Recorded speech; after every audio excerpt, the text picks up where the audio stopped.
Advocate സേനാപതി വേണുവിലേക്കാണ്.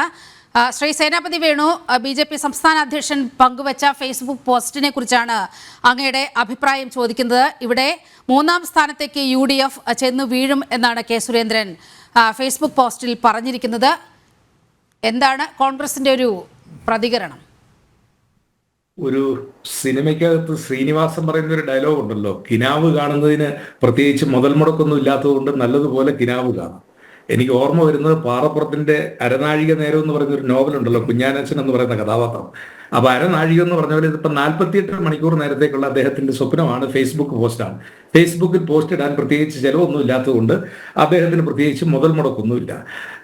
ഞാൻ നീലിമ ഇപ്പോൾ ഒരു ചാനൽ ചർച്ചയിൽ ഇപ്പോൾ ഒരു രാഷ്ട്രീയ നേതാവിന് ഒരു ക്രെഡിബിലിറ്റി ഒന്നും ഞാൻ ചോദ്യം ചെയ്യുകയല്ല. കെ സുരേന്ദ്രൻ കഴിഞ്ഞ കുറെ തെരഞ്ഞെടുപ്പ് കാലത്ത് ഒരു തെരഞ്ഞെടുപ്പിൽ അദ്ദേഹം പറഞ്ഞു, ഞങ്ങൾ 35 സീറ്റ് അസംബ്ലിയിൽ നേടും, 35 സീറ്റ് നേടിക്കഴിഞ്ഞാൽ ഞങ്ങൾ കേരളത്തിന്റെ ഭരണം പിടിക്കാൻ പോകുന്നു എന്നുള്ളതാണ്. കഴിഞ്ഞ പാർലമെന്റ് തെരഞ്ഞെടുപ്പിൽ അദ്ദേഹം 1 എന്ന് കണക്ക് കൂട്ടി 1, 2, 3, 4 ഞങ്ങൾ 6 മുതൽ 12 വരെ സീറ്റുകൾ, പുറകിലത്തെ സംഖ്യ 6 ആയിരുന്നു, 12 സീറ്റുകൾ എന്നാണ്. ഞാൻ ചോദിക്കുന്ന, ഇദ്ദേഹം എന്നെങ്കിലും പറഞ്ഞിട്ടുള്ള ഏതെങ്കിലും ഒരു രാഷ്ട്രീയ പ്രസ്താവനയ്ക്ക് അതിനെന്തെങ്കിലും ഒരു ക്രെഡിബിലിറ്റി ഉണ്ട്? ഇപ്പൊ അദ്ദേഹത്തിന്റെ മനസ്സിലുള്ള ഒരു പക എന്തെന്ന് ചോദിച്ചാൽ, അദ്ദേഹത്തിന്റെ പാർട്ടിയിൽ നിന്ന് സന്ദീപ് വാര്യര് അത് കോൺഗ്രസിലേക്ക് പോയി. ഇവർക്ക് CPM-ലേക്ക് പോകുന്നതിന് കുഴപ്പമില്ല.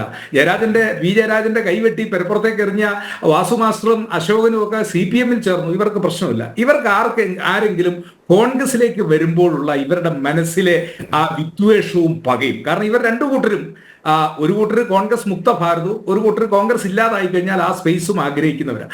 ഞാൻ നീലിമ, ഇന്ന് കേരളത്തിൽ സാമാന്യ യുക്തിയുള്ള ഏതെങ്കിലും ഒരു ആ സാഹചര്യം മുൻകൂട്ടി കണ്ടുകൊണ്ടായിരിക്കില്ലേ ഒരുപക്ഷെ BJP സംസ്ഥാന അധ്യക്ഷന്റെ ഇത്തരത്തിലൊരു പ്രസ്താവന പുറത്തു വന്നിട്ടുള്ളത്? സന്ദീപ് വാര്യർ പോയതും അതിനുശേഷവും ഉണ്ടായ പ്രതികരണങ്ങളെല്ലാം നമ്മൾ കണ്ടതാണ്. അദ്ദേഹത്തോടൊപ്പം VD സതീശൻ പറഞ്ഞത് സന്ദീപ് വാര്യർക്കൊപ്പം 3ഓ 4ഓ കൗൺസിലർമാർ അദ്ദേഹത്തോടൊപ്പം ചെന്ന് കോൺഗ്രസിലേക്ക് വരുമെന്നൊക്കെയാണ്. പക്ഷേ തെരഞ്ഞെടുപ്പിന്റെ 2 ദിവസം മുമ്പ് വളരെ കൃത്യമായി ഈ എല്ലാ കൗൺസിലർമാരെയും അണിനിരത്തിക്കൊണ്ട് BJP വലിയൊരു റാലിയാണ് പാലക്കാട് നഗരത്തിൽ നടത്തിയത്. അല്ല, ഞങ്ങൾക്ക് നീലിമ കൗൺസിലേഴ്സ് വേണ്ട, അല്ലെങ്കിൽ അദ്ദേഹത്തിന്റെ കൂടെ ആരെങ്കിലും വന്നോ എന്നുള്ളതല്ല. BJP-യുടെ കേരളത്തിലെ പ്രോമിനന്റ് ആയ ഒരു ഫിഗർ, അവരിപ്പോ പറയും അവരുടെ പാർട്ടിയുടെ വെറും സംസ്ഥാന കമ്മിറ്റി അംഗമുള്ളൂ. ഇപ്പോൾ എത്രയോ ചാനൽ ചർച്ചകളിൽ ഞാനും അദ്ദേഹവും ഒക്കെ ഈ ജനം TV-യിൽ BJP-യുടെ പ്രതിനിധിയായി അദ്ദേഹം സംസാരിച്ചിട്ടുണ്ട്. അദ്ദേഹം കേരളത്തിലെ BJP-യുടെ ഒരു പ്രോമിനന്റ് ഫിഗർ, നാവ്, ശബ്ദം എന്നൊന്നും ഞാൻ പറയുന്നില്ല, പക്ഷെ BJP-യുടെ അറിയപ്പെടുന്ന നേതാവ്. കേരളത്തിലും ഇന്ത്യയിലുടനീളവും ഉള്ള ഒരു പ്രചരണം എന്താണ്? കോൺഗ്രസ് ആളുകൾ BJP-യിൽ പോകുന്നു. അപ്പൊ BJP-യുടെ പ്രമുഖനായ ഒരാള്, ഇനിയിപ്പോൾ അയാളുടെ കൂടെ അണികൾ വേണ്ട, വേറെ ആരും വേണ്ട, അദ്ദേഹം ഈ പാർട്ടിയിലേക്ക് വന്നോ, അതിലുള്ള ഒരു അസ്വസ്ഥതയാണ് ഇവിടെ പ്രകടമാക്കുന്നത്. ഞാൻ നീലിമയോട് വിനീതമായിട്ട് ചോദിക്കുന്നു, നെഞ്ചത്ത് കൈവച്ചുകൊണ്ട് കേരളത്തിൽ രാഷ്ട്രീയം ശ്രദ്ധിക്കുന്ന ഏതെങ്കിലും ഒരു രാഷ്ട്രീയ പ്രവർത്തകനോ അല്ലെങ്കിൽ രാഷ്ട്രീയ വിദ്യാർത്ഥിക്കോ കെ സുരേന്ദ്രൻ പറഞ്ഞിരിക്കുന്ന ഈ പ്രസ്താവന നമുക്കൊരു തമാശയായിട്ടല്ലേ തോന്നുന്നത്? ഞാൻ വളരെ ഉത്തരവാദിത്വത്തോടു കൂടി കോൺഗ്രസിന്റെ ഒരു വക്താവ് എന്ന നിലയിൽ എന്തെങ്കിലുമാണോ എന്നുള്ളതൊക്കെ നമ്മൾ കാത്തിരുന്ന് കാണേണ്ടതാണ്. ശ്രീ യുവരാജ് ഗോകുൽ, ഈ ചർച്ച അതിന്റെ അവസാന ഘട്ടത്തിലേക്ക് അല്ല, എനിക്ക് സമയം തന്നില്ലല്ലോ, 1 മിനിറ്റും കൂടെ എനിക്ക്. ഈ ചർച്ച അതിന്റെ അവസാന ഘട്ടത്തിലേക്ക് കടക്കുകയാണ്. വളരെ കുറച്ച് സമയമേ നമ്മുടെ മുന്നിലുള്ളൂ.